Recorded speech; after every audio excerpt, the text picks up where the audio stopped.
તો આજે આપણે બનાવીશું અસેળિયાની ખીર, જે કેલ્શિયમથી ભરપૂર છે. જેને શરીરમાં નબળાઈ હોય, હાડકાં નબળા હોય, કમરનો દુખાવો હોય, પગનો દુખાવો હોય, તો તમે આ અસેળિયાની ખીર બનાવીને ખાઈ શકો છો. તો તેની માટે મેં અહીંયા એક તપેલીમાં થોડું પાણી લીધું છે. તેમાં આપણે આ 1 થી 1.5 ચમચી જેટલો જે અસેળિયો લીધો છે તે ઉમેરી દેવાનો છે. અને અસેળિયો ચડી જવા આવે ત્યાર પછી આમાં આપણે સ્વાદ પ્રમાણે સાકર ઉમેરવાની છે.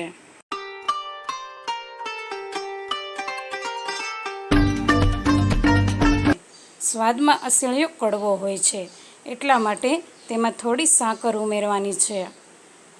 સાકર મિક્સ થઈ જાય ત્યાર પછી આપણે તેમાં જરૂર પ્રમાણે દૂધ ઉમેરી દઈશું. તો સામાન્ય ખીર કરતાં આ ખીર અલગ હોય છે. સ્વાદમાં થોડી ચીપચીપી અને સાકર નાખો એટલે થોડી મીઠી પણ લાગે છે. 1 થી 2 ઉભરા આવી જાય ત્યાં સુધી તેને થવા દેવાની છે.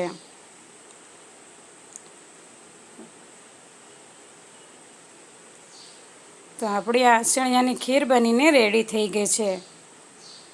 તો તેને આપણે એક નાની વાટકીમાં કાઢી લઈશું.